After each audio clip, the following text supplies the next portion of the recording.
Day 282, Monday, November 6th, 1 Samuel 17. 1 Samuel 17 1-58 NKJV. Now the Philistines gathered their armies together to battle, and were gathered at Socoh, which belonged in Ephes Dammim. And Saul and the men of Israel were gathered together, and they encamped in the valley of Elah, and drew up in battle array against the Philistines. The Philistines stood on a mountain on one side, and Israel stood on a mountain on the other side, with a valley between them. And a champion went out from the camp of the Philistines, named Goliath, from Gath, whose height was 6 cubits and a span. He had a bronze helmet on his head, and he was armed with a coat of mail, and the weight of the coat was 5,000 shekels of bronze. And he had bronze armor on his legs and a bronze javelin between his shoulders. Now the staff of his spear was like a weaver's beam, and his iron spearhead weighed 600 shekels, and a shield bearer went before him. Then he stood and cried out to the armies of Israel, and said to them, "Why have you come out to line up for battle? Am I not a Philistine, and you the servants of Saul? Choose a man for yourselves, and let him come down to me. If he is able to fight with me and kill me, then we will be your servants. But if I prevail against him and kill him, then you shall be our servants and serve us." And the Philistine said, "I defy the armies of Israel this day. Give me a man, that we may fight together." When Saul and all Israel heard these words of the Philistine, they were dismayed and greatly afraid. Now David was the son of that Ephrathite of Bethlehem, Judah, whose name was Jesse, and who had 8 sons. And the man was old, advanced in years, in the days of Saul. The 3 oldest sons of Jesse had gone to follow Saul to the battle. The names of his 3 sons who went to the battle were Eliab the firstborn, next to him Abinadab, and the third Shammah. David was the youngest, and the 3 oldest followed Saul. But David occasionally went and returned from Saul to feed his father's sheep at Bethlehem. And the Philistine drew near and presented himself 40 days, morning and evening. Then Jesse said to his son David, "Take now for your brothers an ephah of this dried grain and these 10 loaves, and run to your brothers at the camp. And carry these 10 cheeses to the captain of their 1,000, and see how your brothers fare, and bring back news of them." Now Saul and they and all the men of Israel were in the valley of Elah, fighting with the Philistines.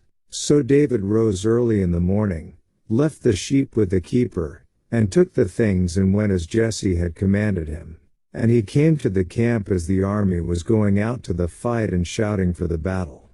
For Israel and the Philistines had drawn up in battle array, army against army. And David left his supplies in the hand of the supply keeper, ran to the army, and came and greeted his brothers. Then as he talked with them, there was the champion, the Philistine of Gath, Goliath by name, coming up from the armies of the Philistines, and he spoke according to the same words. So David heard them, and all the men of Israel, when they saw the man, fled from him and were dreadfully afraid. So the men of Israel said, "Have you seen this man who has come up? Surely he has come up to defy Israel. And it shall be that the man who kills him the king will enrich with great riches, will give him his daughter, and give his father's house exemption from taxes in Israel." Then David spoke to the men who stood by him, saying, "What shall be done for the man who kills this Philistine and takes away the reproach from Israel? For who is this uncircumcised Philistine, that he should defy the armies of the living God?" And the people answered him in this manner, saying, "So shall it be done for the man who kills him."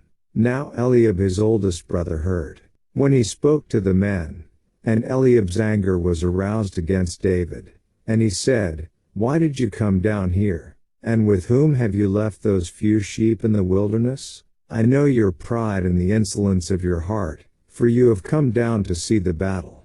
And David said, "What have I done now? Is there not a cause?" Then he turned from him toward another and said the same thing. And these people answered him as the first ones did.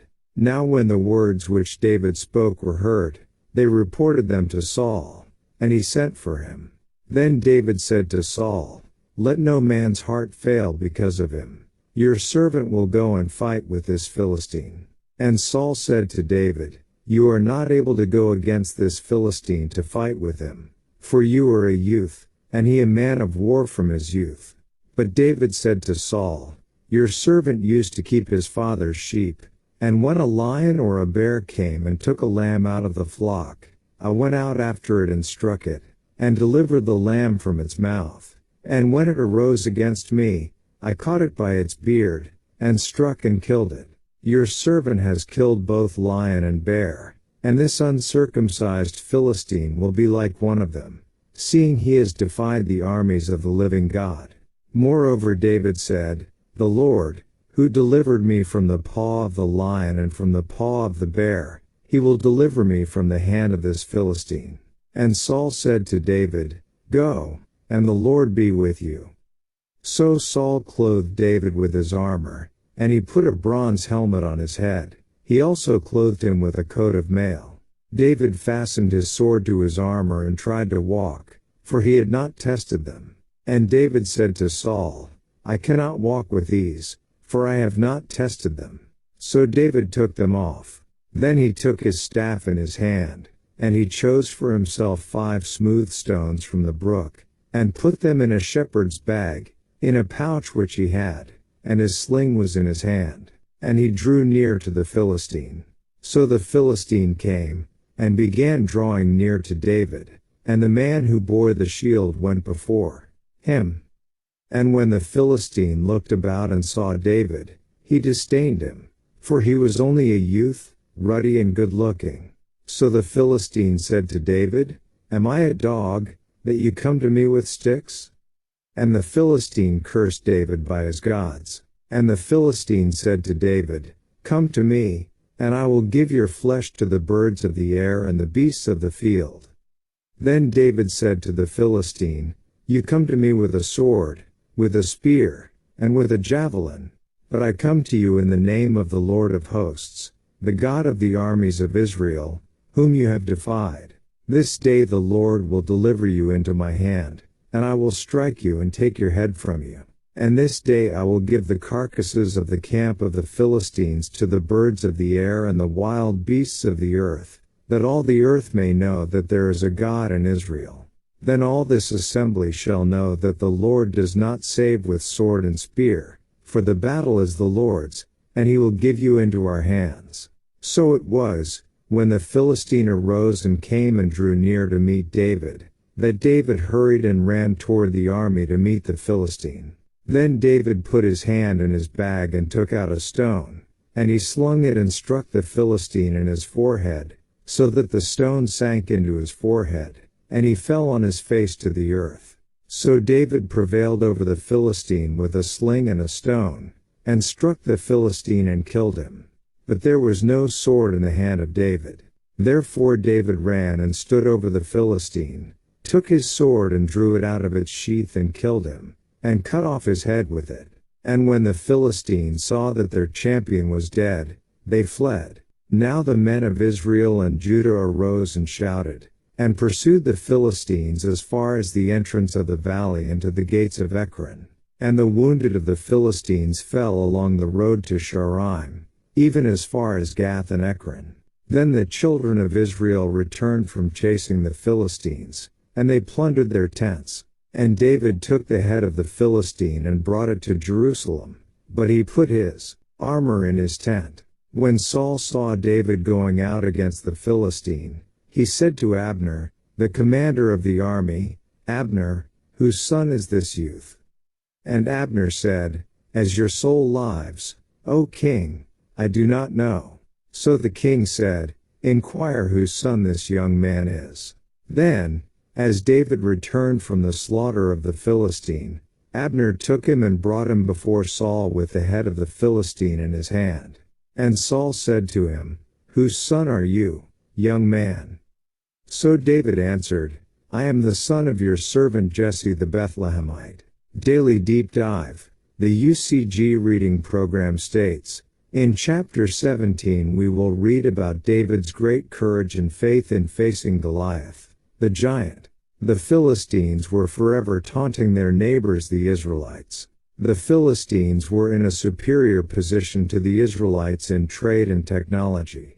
One way the Philistines tried to keep the Israelites subservient was by their monopoly on instruments of iron. While the Iron Age had come to the Philistines, the Israelites were only able to manufacture implements made of the softer bronze. The ability to forge iron weapons gave the Philistines a decided military advantage over the Israelites. On top of that, here comes Goliath of Gath, a one-man army who, at 9 feet 9 inches, would dwarf even the tallest of today's professional basketball players. It is interesting that Goliath is mentioned as being from Gath. When the Israelites first came to the Promised Land, they encountered giants throughout it. There we saw the giants, the descendants of Anak came from the giants, and we were like grasshoppers in our own sight, and so we were in their sight. Numbers 13:33. Most of them, however, were wiped out by Joshua, and at that time Joshua came and cut off the Anakim from the mountains, from Hebron, from Debir, from Anab, from all the mountains of Judah, and from all the mountains of Israel. Joshua utterly destroyed them with their cities. Joshua 11:21. But notice the next verse. None of the Anakim were left in the land of the children of Israel. They remained only in Gaza, in Gath, and in Ashdod. Verse 22. So this unusual lineage remained in these 3 Philistine cities only, and Goliath, 400 years later, was from Gath. Moreover, he was, we will later find out, not the only giant from that area. See 2 Samuel 21:15-22, 1 Chronicles 24:8. The Hebrew expression translated champion in verse 4 literally means a man who is a go-between. Goliath offered a one-on-one, man-to-man, winner-take-all challenge to the Israelites. There were no takers. Though Saul was head and shoulders above his own people, he was certainly no match for Goliath. This presented seemingly impossible odds that virtually checkmated the king of Israel. 3 of David's oldest brothers were among the fighting men on the battlefront. Young David's responsibilities included keeping the sheep back home with an occasional trip to the front lines to bring supplies to his brothers and their leaders. Every day, morning and evening, for nearly 6 weeks, Goliath would come out and defy Israel to accept his challenge. Verse 16. It frightened the wits out of the Israelite soldiers. Then, one day, David happened to be there to hear Goliath's challenge. What really got to David was the blasphemous reproach brought on the armies of the living God. Verse 26. The word uncircumcised was a clear indication that the Philistines were not in a covenant relationship with the living God as the Israelites were. Goliath was the enemy of God's people. David immediately recognized that it was wrong to allow this situation to continue. David believed it was necessary to intervene at this momentous time. It was not a matter of pride or vainglory on his part. His motives were selfless, yet he had to endure the criticisms of his brothers. Verse 28. David had no doubt in his mind that it had been the Lord who had given him victory over the wild animals that attacked his flocks. Verses 34-37. David had gained the confidence to face Goliath. He, the Lord, will deliver me out of the hand of this Philistine. And, the battle is the Lord's. Verse 47. Besides, in his spare time while tending the sheep, David had probably sharpened his aim by practicing with his sling for hours on end, like boys today knocking tin cans off of fence posts, till he knew he wouldn't miss. A sling was the typical equipment of a shepherd. It was a hollow pocket of leather attached to 2 cords. Putting a stone in the pouch, the slinger would whirl it around his head to build up momentum. Releasing one of the cords would hurl the stone at its target. Slingers were a regular part of armies in the ancient Middle East. See Judge 2016. Nelson Study Bible, note on 1740. It didn't matter that Saul's armor didn't fit because David knew that the entire assembly of soldiers would be shown that the Almighty, all-powerful Lord of hosts saves not with sword and spear. Verse 47. David exhibits a remarkable faith and courage for one so young. When David slays Goliath, the Philistines flee. Verse 51, breaking their original agreement that, if their champion were defeated, they would accept servitude to the Israelites. Compare verse 9. We might wonder as to whether the Philistines had originally intended to be bound by this agreement. More likely, considering the stature of Goliath, they probably had not even considered the possibility that he could be defeated. In any case, we do not find the Philistines being subservient even after they get over the shock of losing. Instead, they remain as Israel's enemies. In the wake of David's victory, Saul asks whose son he is. The Nelson Study Bible comments, how does this question fit with the fact that David had been serving as a musician in Saul's court, 16 to 1823? Saul's unstable mental condition, 16:14-15, may have affected his memory. Saul may have recognized David as his court musician but forgotten the name of David's father. He would need to know it in order to reward David's family. v. 25. It is also possible that in his question, Saul's principal interest was not David's identity, but the possibility that David was a contender for the throne of Israel. Note on 1755. And, verse 5, John Gill states, which made 156 pounds. Verse 7, the iron spearhead weighed 18 pounds 12 ounces. Adam Clark. Verse 28, siblings can bring out the worst in each other. We aren't given any background to why Eliab spoke to his youngest brother like this. Maybe jealousy over David being anointed and also him playing his harp for the king. The oldest brother here is likely in his mid-20s and still growing in character and maybe feels embarrassed by his youngest brother's presence and words. John Gill's commentary states, had he was too proud to keep sheep, and wanted to advance himself in the army, and make a figure there, and thereby gratify his vanity and ambition, which was the reverse of David's character. For, such was his humility, that, though he was anointed king, and had been preferred in Saul's court, yet condescended with all readiness to keep his father's sheep, and what he now proposed was not from any bad principle in his heart, but purely for the glory of God, and the honor of the people of Israel, who were both reproached. And, verse 29, you can almost hear David's words to his sibling. What have I done now? You are always getting angry with me. What is it this time? Verse 33, Saul tells David he's a youth. Strong's dictionary states, a boy from the age of infancy to adolescence. This again reveals that David is not fighting age. Verse 34, in the NKJV this reads as if David used to keep his father's sheep. But this isn't a very clear translation. It's meant to say that this is what he has been doing in his life, but not to indicate he doesn't do it anymore. In other words, I've been a shepherd over my father's sheep. Verse 46, not only do the words of David communicate his deep faith in the Almighty, but also his motivation that God would not be dishonored and in fact that all would honor God and know that the God of Israel is powerful and with them. We see in the next verse David's clear understanding that God doesn't work like humans and doesn't need human ways of fighting. Verse 48, David in great faith and confidence, ran toward this giant and closed the gap.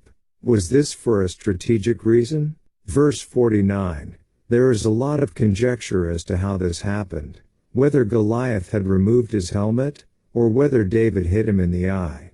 The Hebrew says he hit him in the brow or forehead and that it sank in, also could be translated pierced or implanted. It appears that this stone cracked his forehead and remained implanted within his skull. Verse 54, sometimes the Bible includes details that while seeming to take place in a short amount of time, would have actually occurred over some time. This is one of those verses. David didn't have a tent there at the battle, as he had just traveled in to check on his brothers, but seems to have taken home Goliath's armor as a prize of sorts. David probably carried Goliath's head when we read about the events in 1 Samuel 18:6. Goliath's giant head would have represented God's great power over Israel's enemies.